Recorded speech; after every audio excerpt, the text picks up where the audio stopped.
दरिया अब तेरी खैर नहीं, बूंदों ने बगावत कर ली है। नादान ना समझ तू बुज़दिल, इनको लहरों ने बगावत कर ली है। हम परवाने हैं मौत समा, मरने को किसको खौफ या, ऐ तलवार तुम्हें झुकना होगा, गर्दन ने बगावत की है। 10%। नमस्कार, मैं हूं पवन और आप देख रहे हैं हमारा डिजिटल प्लेटफॉर्म जनता चौक। जिस प्रकार से जो महादलित जातियां है वो निरंतर चाहे जिस पार्टी की सरकार रही हो संघर्ष करती आ रही हैं, लेकिन उचित सम्मान आज तक उनको किसी पार्टी में या किसी सत्ता में नहीं मिला, जिसको लेकर आज हम बात करेंगे। प्रदीप पथरकट जी हैं। जिस प्रकार से चाहे वो बहुजन समाज पार्टी की सरकार रही हो, चाहे भाजपा की रही हो, चाहे कांग्रेस की रही हो, चाहे सपा की रही हो, क्या लगता है कितना सम्मान आपकी जातियों को मिला है? पहले तो मैं अपना परिचय बता दूं। मैं अखिल भारतीय पथरकट महासभा स्लिपकार का राष्ट्रीय अध्यक्ष हूं। जो हमारे दल का नाम है, हमारे संगठन का नाम है महादलित संगठन। और जिस तरह से आपने पूछा कि आपके समाज महादलित समाज को क्या सम्मान मिला है, मैं आज़ादी से लेकर, मेरी उम्र 45 साल है, जो मेरे पूर्वजों ने बताया कि आज़ादी से लेकर 1947 से लेके आज तक इस महादलित समाज का कोई आदमी 65 साल कांग्रेस ने समाजवादी 65 साल कांग्रेस राज की है। भारतीय जनता पार्टी 15 सालों से योगी मोदी की सरकार है, बहुजन समाज पार्टी की सरकार रही है। लेकिन मेरे जानकारी में इन 4 दलों में आज तक मेरे समाज का कोई आदमी, इस महादलित समाज का कोई आदमी किसी भी संगठन में, किसी भी पद पर, किसी भी विधानसभा, लोकसभा, एमएलसी, राज्यसभा, किसी भी संवैधानिक पद पर उनको सम्मान नहीं मिला है। और रहा सवाल समाजवादी पार्टी का, मैं राष्ट्रीय उपाध्यक्ष हूं। जो राष्ट्रीय अध्यक्ष आदरणीय अखिलेश यादव जी को मैं बहुत बहुत साधुवाद देता हूं, हमारा समाज साधुवाद देता है कि इस महादलित परिवार को आदरणीय राष्ट्रीय अध्यक्ष समाजवादी पार्टी के श्री अखिलेश यादव जी द्वारा राष्ट्रीय उपाध्यक्ष एसटी एससी प्रकोष्ठ में राष्ट्रीय उपाध्यक्ष बना गया। उत्तर प्रदेश में महादलित पार्टी को, महादलित समाज को समाजवादी पार्टी आदरणीय अखिलेश यादव जी से पूरा उम्मीद है और पूरी विश्वास है कि हम लोग महादलित परिवार को समाजवादी पार्टी आदरणीय अखिलेश यादव जी, जो समाजवादी पार्टी के भविष्य, देश के भविष्य, 27 में जरूर इस महादलित समाज को हिस्सेदारी मिलेगा, ये हमको पूरा विश्वास है। बीजेपी सरकार में ऐसे मंत्री हैं संजय निषाद, वो अपने समाज को एससी एसटी में जोड़ने के लिए निरंतर प्रयास कर रहे हैं कि एससी में इनको जोड़ा जाए, लेकिन कोई फायदा नहीं मिल रहा है। हालांकि वो लगातार प्रयास कर रहे हैं लेकिन कोई सफलता नहीं मिल पा रही। किस नजरिए से देखते हैं कि बीजेपी सरकार में जो वहाँ पे मंत्री बने बैठे हैं, क्या अपनी रोटियां सेक रहे हैं या केवल अपने समाज की जो वोट बैंक है उसका फायदा लेने के लिए वहाँ बैठे? पवन भाई, ये हमारे महादलित समाज के लिए सबसे बड़ा दुर्भाग्य रहा कि जो संजय निषाद, आपने कहा अभी, जो संजय निषाद जो वर्तमान में भारतीय जनता पार्टी के मंत्री है, बताइए 31 अगस्त को षड्यंत्र के तहत घुमंतु विमुक्त जनजातियों का बैठक था, उसमें संजय निषाद जी ने आदरणीय योगी आदित्यनाथ जी से मांग की है कि हमारे निषाद समाज को अनुसूचित जात में अनुसूचित जात का दर्जा दिया जाए। जबकि उत्तर प्रदेश में जब से देश आजाद हुआ है तब से 5 जातियों के बाद, अनुसूचित जात की 5 जातियों के बाद 6ठे जात का कभी किसी पार्टी ने, किसी समाज ने, किसी दल ने आज तक नाम लेने का काम नहीं किया है। और संजय निषाद उस विमुक्त जनजाति घुमंतु समाज के मुख्य अतिथि होने के बावजूद उन जनजातियों का बात न करके, उनके 8 सूत्री मांगों को न मान करके, वो अपने मल्लाह समाज, कश्यप समाज, जो कई बार सांसद रहा, कई बार विधायक रहा है, उनके कई आईएएस है, कोई पीसीएस है, उसको अनुसूचित जाति में लाने की वो षड्यंत्र कर रहे हैं, सरकार पर दबाव डाल रहे हैं।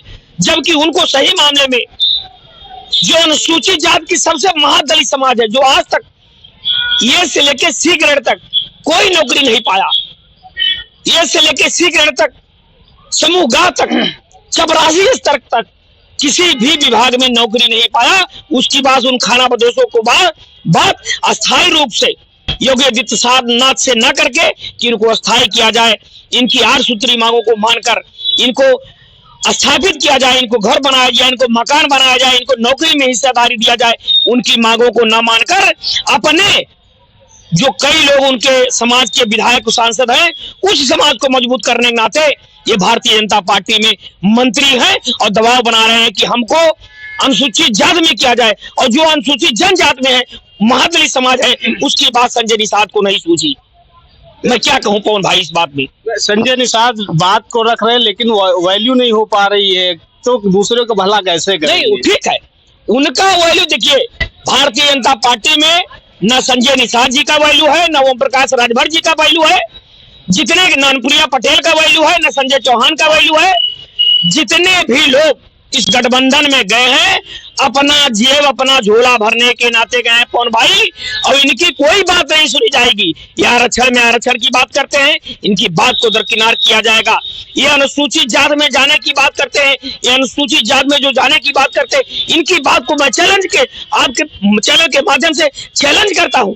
देख लीजिएगा संजय निषाद जी ये जो चिल्ला रहे हैं कि हमारी जात घुमंतु है, हमारी जात आदिवासी है, इनको अनुसूचित जाति में किया जाए, इनका जेब इनका झोला भर दिया जाएगा। उसके बाद में इनकी विचारधारा इनका मुंह बंद हो जाएगा।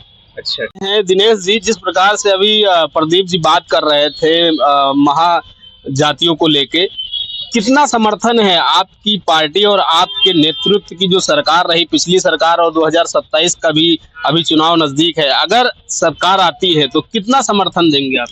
देखिए, निश्चित रूप से मैं माननीय राष्ट्रीय अध्यक्ष श्री अखिलेश यादव जी को बहुत बहुत धन्यवाद देना चाहता हूं। अभी कुछ दिन पहले हम लोग माननीय जी से मिले थे, तो उन्होंने बहुत व्यक्तिगत रूप से आश्वासन दिया था, और हम लोग सिद्धार्थनगर जनपद के कपिलवस्तु विधानसभा से मैं खुद रहने वाला हूं, लोहिया वाहिनी में राष्ट्रीय सचिव हूं। आदरणीय प्रदीप कुमार जी लगातार 25 सालों से नेताजी के झंडे को लेकर के, श्रद्धेय डॉक्टर राम मनोहर लोहिया जी के विचारधारा को लेकर के हमेशा, चाहे टिकट मिला हो ना मिला हो, लेकिन उन्हें पार्टी का दामन नहीं छोड़ा। लगातार दुख और विपक्ष की घड़ी में पार्टी के झंडे को लेकर के आसमान की बुलंदियों तक ले जाने का काम किया है। तो इस वक्त जो 2024 में हम लोगों को देश की तीसरी पार्टी का रूप मिला है, ऐसे ही पार्टी के नौजवान कार्यकर्ता जो संघर्ष किए हैं उनको मिला है। और हम लोगों की भी मांग है, जो इच्छा है, हम लोगों की भी माननीय राष्ट्रीय से व्यक्तिगत मांग है कि अगर माननीय प्रदीप जी को इस बार पार्टी उम्मीदवार बनाती है तो हम लोग ऐतिहासिक मतों से चुनाव जिता करके भेजेंगे।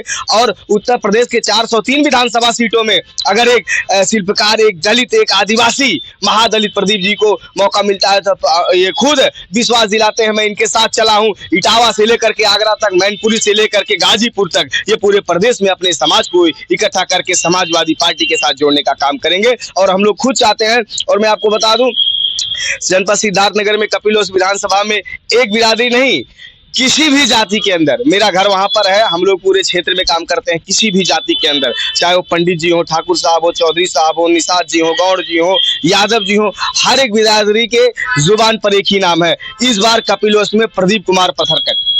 अच्छा, एक एक घर में छोटा बच्चा जो 5 में पढ़ता है उसका, इसलिए नहीं आज से नहीं काम कर रहे हैं। अब कोई नया आदमी आकर के सोच ले कई महीने हम सब कुछ कर ले, तो जो आदमी 40 साल से काम किया उसका मुकाबला कोई नहीं कर सकता। सही बात कड़वी लगती है, हम लोग सही कहते हैं। बल्कि अभी एक एमएलए एक दिन हमसे मिले तो मैं सही बात कह दिया तो नाराज हो गए, वो कहे मुकदमा कराएंगे, कराइए। लेकिन हम लोग पार्टी के कार्यकर्ता हैं, हम लोग माननीय अखिलेश जी से सही बताते हैं। हम जब एक एक विधायक जीतेगा, नौगढ़ से प्रदीप जी जीतेंगे, सोरठगढ़ उगसेन जी जीतेंगे, बांसी से लाल जी जीतेंगे, इटवा से पाड़ी जीतेंगे, जब सभी सीटें जीतेंगे तभी सरकार बनेगी।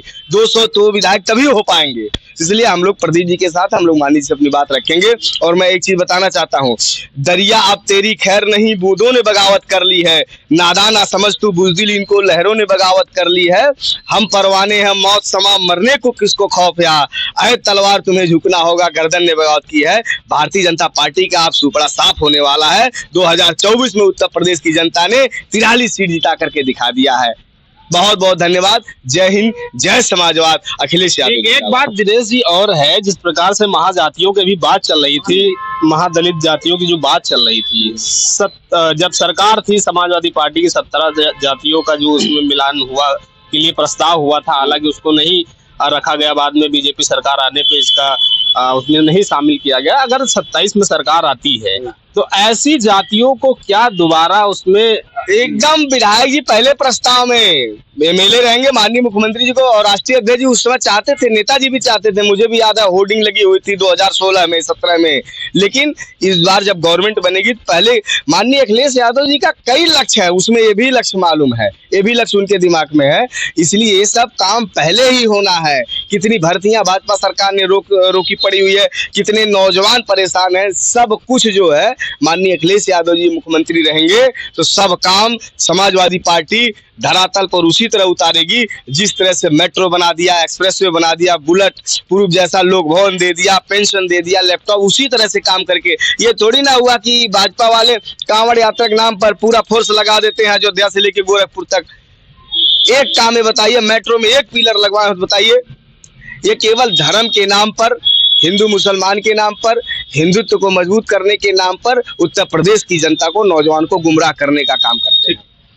जिनका साफ तौर पर कहना कि अगर सपा की सरकार 2027 में आती है, जिन जातियों को वंचित कर दिया गया, समाजवादी पार्टी सरकार में इनको शामिल किया जा रहा था आरक्षण को लेकर, तमाम ऐसे जो मुद्दे हैं उनको भारी भरकम काम किया जाएगा, इन जातियों को दोबारा फिर शामिल किया जाएगा। आगे के लिए देखते रहिए हमारा जनता चौक। नमस्कार।